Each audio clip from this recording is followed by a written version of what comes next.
자, 그럼 청진할게요. 처음부터 숨 이러려고 크게 병원을 들이키시고. 찾은 건 아니었답니다. 비싼 의료비 때문에 망설였던 이들을 혹하게 만든 무기. 적은 비용을 들여가지고 병원에서 혜택을 준다고 하면은 마다할 사람은 없습니다. 그런데 여기서 한 가지 의문이 듭니다. 병원 입장에서는 실손의료보험이 있는 사람들에게는 이러한 추가적인 처방을 함으로써 이익을 남기게 되는 시스템인 거죠. 맨손으로 하는 물리치료는 기본. 비중격 망곡술이라고 있어요. 다 실보험 처리해버리죠. 미용 시술을 받아도 치료로 처리해 실손보험을 받게 해준다는 건데요. 환자는 보험사에서 치료비를 받고 병원은 그만큼 매출을 올리는 거죠. 렌즈 삽입술이라는 게 있어요. 환자에게 고가의 미용 수술을 받게 하고 마치 치료 목적의 수술을 해준 것처럼 서류를 바꾸는 겁니다. 그런데 이 같은 편법은 명백한 불법 아닌가요?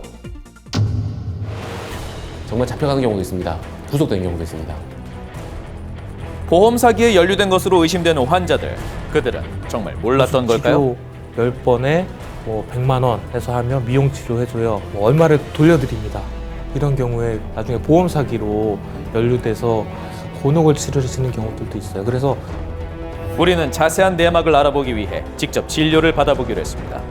겉으로 보기에는 일반 의원들과 크게 다르지 않은 모습. 상담 직원의 첫 마디는 실손보험 가입 여부였습니다. 손목이 아픈 것 같아서. 혹시 실손보험 들어져 있으세요? 실비요? 실손보험 있어요. 엑스레이 찍어보시고 실장님들 손으로 하는 수기치료, 원장님 치료, 운동치료 이런 게 다 들어가져 있어요. 그리고 충격파까지 거기에 다 들어가져 있거든요. 최근 많은 병원과 의원들이 그렇듯 도수 치료를 함께 운영하고 있었습니다. 저쪽 한번 엎드려 보세요. 설명해 드릴게요. 여기가 지금 구간이거든요. 여기가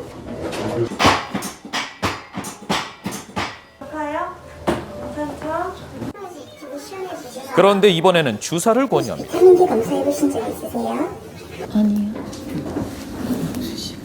진료를 받을 땐 언급한 적도 없는 주사 치료까지 태어나기 권합니다. 아니 말씀하셨다는데 10번에서 15번, 10만까지 뭐 20번까지도 하셔야 된다고 하셨다는데 실장님 어디로 가서 수치료하시고 물리치료하시고 모바일로 청구하시는 거 아세요? 네. 아 그럼 모바일로 청구하세요. 네. 그리고 질 좋은 의료 서비스를 제공한다는 취지로 만들어진 실손 의료보험. 이들은 그 허점을 악용해 보험 사기를 저지르고 있습니다. 불법 행위를 일삼는 이유는 이윤이겠죠. 돈벌이가 되고, 두 번째로는 그걸 또 실손보험 갖고 있는 사람들이 원하고, 세 번째로 여기에 대한 통제 기준은 전혀 없거든요. 실손 의료보험이란 건강보험 적용이 안 되는 비급여 항목을 보장해주는 민간보험 상품입니다. 가입자가 3천만 명을 훌쩍 뛰어넘어 제2의 건강보험이라고도 불리는데요. 어떻게 사기에 이용되는지 알아봤습니다. 규제가 느슨하다 보니 불법으로 이용하는 경우가 빈번한데요. 도수 치료로 보험금을 청구하는 건수는 나날이 급증하고 있습니다. 고가의 도수 치료를 병원에서 강권했다는 연아 씨. 저희 엄마가 이제 작년 8월 말쯤에 이제 교통사고가 나서 이제 대학병원에 입원을 했고 수술 후에 이제 퇴원을 했는데 지방에 살다 보니까 이제 간병할 사람도 없고 입원을 하겠다고 하자 대뜸 도수 치료부터 권유했다는데요. 저 병원에서는 도수 치료를 받아야 입원이 가능하다 이렇게 말씀을 하시더라고요. 근데 저희는 솔직히 이제 수술 부위가 이제 뭐 주무르거나 이렇게 누르면 안 되기 때문에 도수 치료는 필요 없다 했더니 그럼 다른 부위 받으면 되니까 일단 사인만 해라 이렇게 또 얘기하시더라고요. 그래서 실손보험 가입자라면 고액의 의료비로 환급받을 수 있기 때문입니다. 실손보험이 과잉 진료를 부추기는 셈인데요. 저희한테 실비가 없었다면 이제 입원도 못하지 않았을까 이런 생각도 들고 사람을 가려서 받는다는 게 좀 장사를 한다고 생각이 들 수밖에 없는 거죠. 나가라고! 나가 이 자식아! 전문가들은 보험사에도 잘못이 있다고 지적합니다. 상품을 판매해놓고 손해율이 높아진다는 이유로 보험료를 인상하면서 가입자들에게 책임을 떠넘긴다는 겁니다.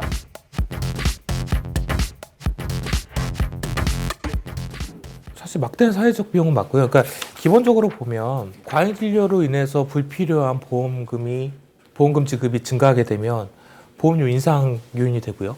그럼 그에 따른 부담은 결국에는 보험료를 내는 다수의 선량한 보험가입자들한테 피해가 돌아가는 거죠. 그런 부분에 대해서는 좀 제도에 대한 개선안만 봐도 알 수 있습니다. 실손 의료보험이 아까 변천을 물어보셨는데 아주 단순해요. 더 안 좋아지는 겁니다, 그냥. 예, 계속 안 좋아지는 거예요. 그러니까 계속 안 좋아진다는 주체가 보장하는 담보의 범위가 줄어들고 있다는 거죠. 더 큰 문제는 정말 치료가 필요한 환자들이 보험금 지급을 제대로 받지 못하는 피해를 볼 수도 있다는 겁니다. 그러니까 서로가 다 지금 이 구조 자체를 가지고 자기에게 이득이 되는 구조로 해가지고 다 돌아가고 있는 거죠. 눈앞의 이익을 쫓는 비양심 의료 행위에서 비롯된 무분별한 실손보험 남용. 돌이켜보면 후회가 된답니다. 9월까지는 꾸준히 받았던 거야. 일주일에 2번씩. 1회에 9만 원씩 꾸준히 받았습니다. 근데 문제는 나날이 금액이 올랐다고 합니다.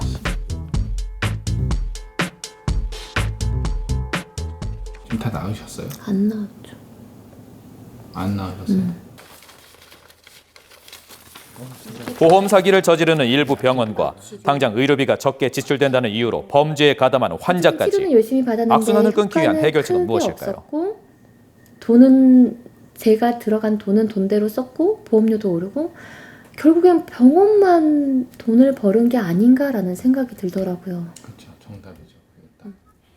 이제 의료 소비자들은 내가 보험에 가입했을 때 그걸로 인해서 이익을 취하려고 하는 마음이 있잖아요. 이게 도덕적 해이거든요. 도덕적 해이를 발생하게 만드는 거죠. 그리고 그 도덕적 해이 의료 공급자 편승하게 되는 거고. 이 부분이 분명히 선택적이라는 것을 우리가 국가기관이나 아니면은 어떤 전문가들이 이야기를 해줘야 돼요. 필수적인 의료 행위가 아니라는 거에 대해서 분명히 이제 선을 그을 필요가 있다고.